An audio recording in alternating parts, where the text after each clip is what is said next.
نحمده ونصلي ونسلم على رسوله الكريم اما بعد فاعوذ بالله من الشيطان الرجيم بسم الله الرحمن الرحیم صدق اللہ العلی العظیم.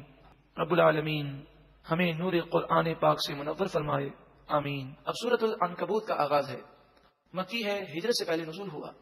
قرآن پاک کی ترتیب کے اعتبار سے اس کا نمبر 29 ہے اور نزول کے اعتبار سے اس کا نمبر 85 ہے، 85. اس میں 69 آیتیں ہیں اور 7 رکوع ہیں.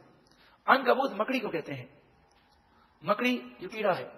اس سورہ مبارکہ میں مکڑی کا ذکر ہے، اسی مناسبت سے اس کا نام ہے سورۃ العنکبوت. بسم اللہ الرحمن الرحیم، اللہ کے نام سے شروع جو بہت زیادہ مہربان نہایت رحم کرنے والا. الف لام میم، حروف مقطعات جن کے معنی اللہ جانے اور اللہ کی عطا سے اس کے محبوب جانتے ہیں. مسلمانوں پر جو مشکلات آئیں تو مسلمان حضور کے پاس گئے اور کہنے لگے ہم پر بڑی مشکلات ہیں، کافر بڑا ظلم کر رہے ہیں. اس پر آیت کریمہ نازل ہوئی، احسب الناس ان یترکوا ان یقولوا آمنا، کیا لوگوں نے یہ سمجھ رکھا ہے کہ وہ چھوڑ دیے جائیں گے صرف اس بات پر کہ انہوں نے کہا کہ ہم ایمان لائے؟ صرف ایمان لانے سے وہ جنت میں چلے جائیں گے؟ آزمائشیں آئیں گی. اسلام پر تم کتنے پختہ ہو اس کا امتحان ہوگا. وَهُمْ لَا يُفْتَنُونَ، کیا انہوں نے یہ سمجھا ہے کہ ان کی آزمائش نہ کی جائے گی؟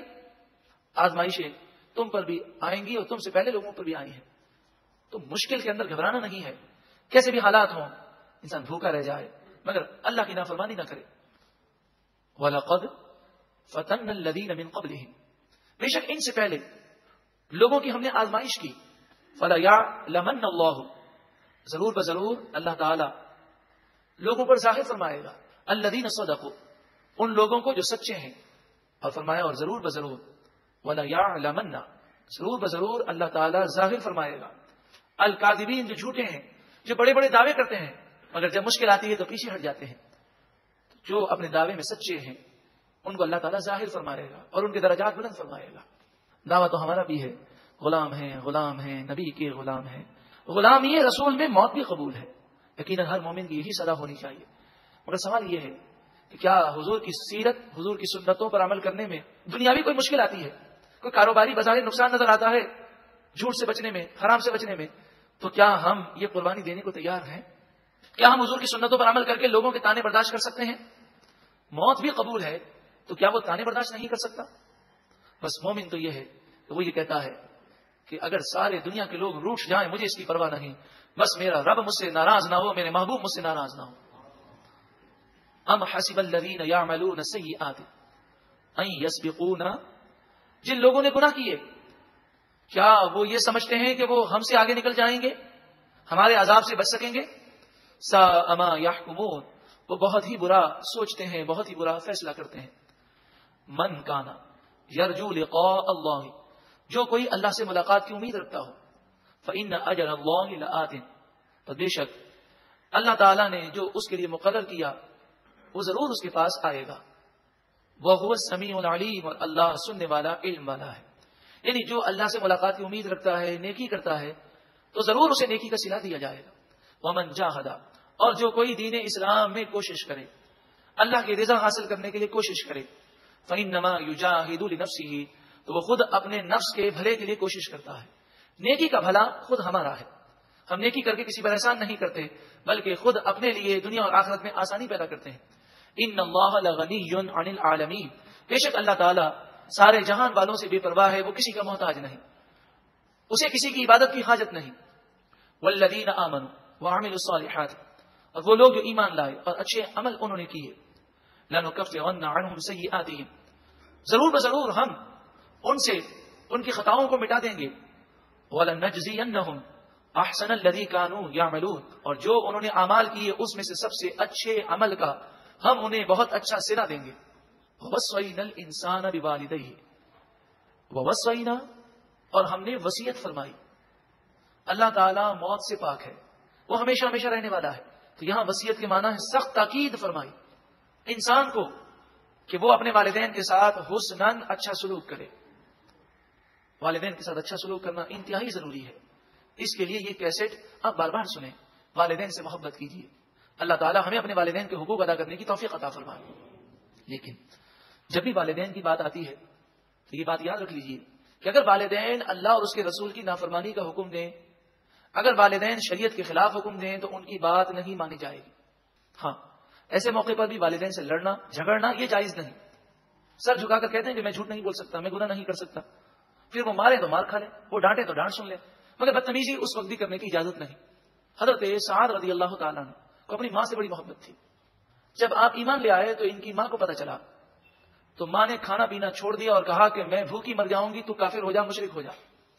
حضرت سعد روتے، ماں کی حالت دیکھی نہ جاتی، ماں مشرکہ تھی. اب وہ کہتی تو مشرک ہو جا، اور اسلام بھی نہ چھوڑ سکتے تھے. ایک دن اپنی ماں سے کہہ دیا کہ ماں مجھے تجھ سے بڑی محبت ہے، مگر تو بھوکی رہ رہ کر مر جائے، تیری ایک جان کیا تیرے جسم میں 1000 جان ہو اور ایک ایک کر کے سب نکل جائے، پھر بھی میں اسلام کو نہیں چھوڑوں گا. بس یہ سننا تھا کہ ماں نے بھوک ہڑتال کو چھوڑ دیا اور کھانے پینے لگی. پھر آپ نے دعائیں کی، اللہ تعالیٰ نے ان کی ماں کو بھی ہدایت عطا فرمائی. تو ماں باپ سے محبت اپنی جگہ ہے، مگر ماں باپ کی محبت کی وجہ سے ہم اپنی آخرت کو تباہ نہیں کر سکتے. جو شریعت کا حکم ہے وہ سب سے پہلے مقدم ہے.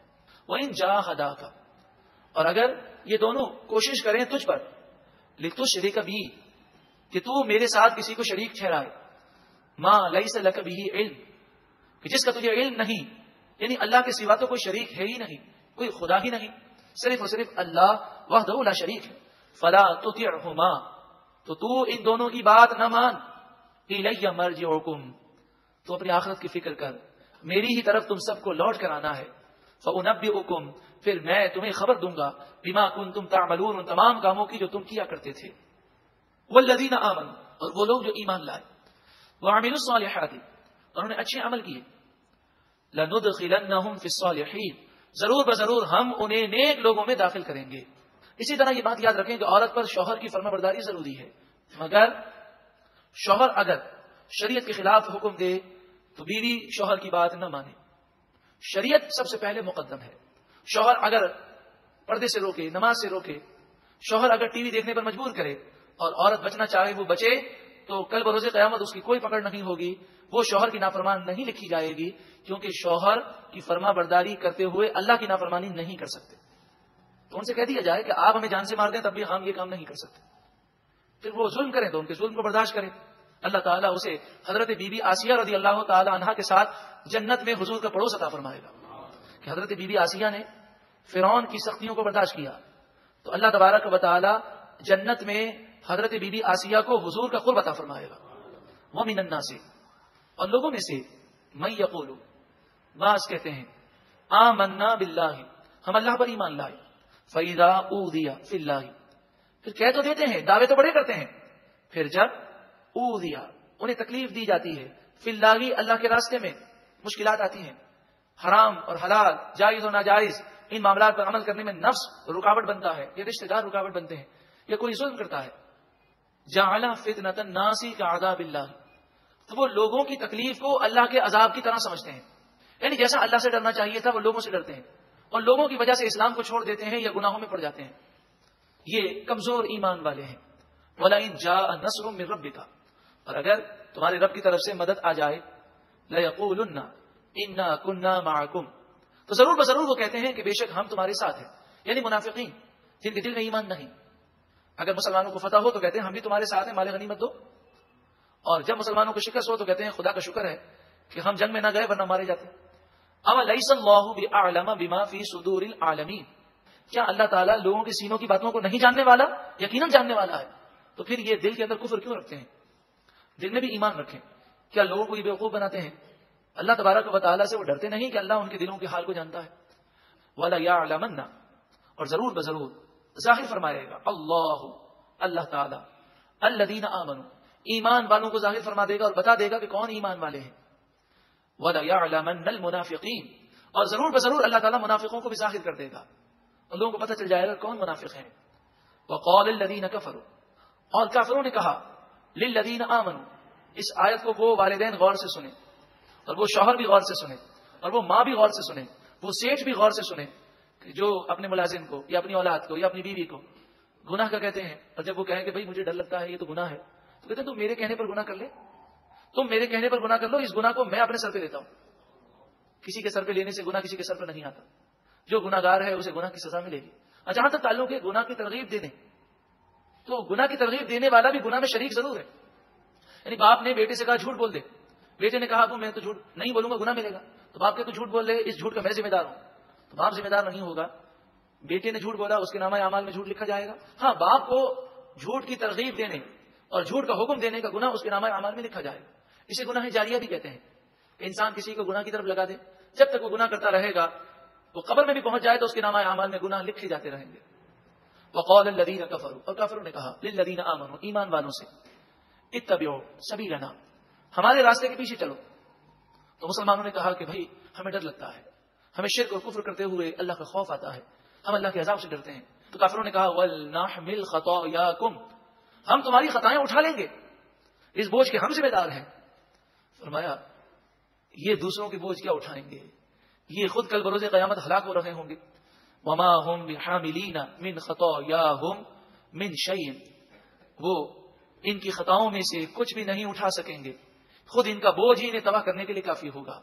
اور جس نے ان کے کہنے پر گناہ کیا وہ گناہ سے معصوم نہیں ہوگا، محفوظ نہیں ہوگا، بری نہیں ہوگا، اس کے نامہ اعمال گناہوں سے گندے ضرور ہوں گے. انہم لکاذبون، بے شک یہ لوگ جھوٹ بولتے ہیں، یہ کسی کے گناہوں کو اٹھا کر اسے پاک نہیں کر سکتے. ولا یحملن، اور ضرور بضرور یہ بوجھ کو اٹھائیں گے. اثقالہم، ان کے بوجھ کو اٹھائیں گے، مگر یہ بوجھ کون سا ہوگا کہ سامنے والے کے گناہ میں کوئی کمی نہ ہوگی، بلکہ یہ بھی گناہ میں شریک ہوں گے اور دونوں کو برابر برابر گناہ ملے گا. وَأَثْقَالًا مَعَ أَثْقَالِهِمْ، اور ان کے بوجھ کے ساتھ وہ اور بوجھ بھی اٹھائیں گے اور ذلیل و رسوا ہو جائیں گے.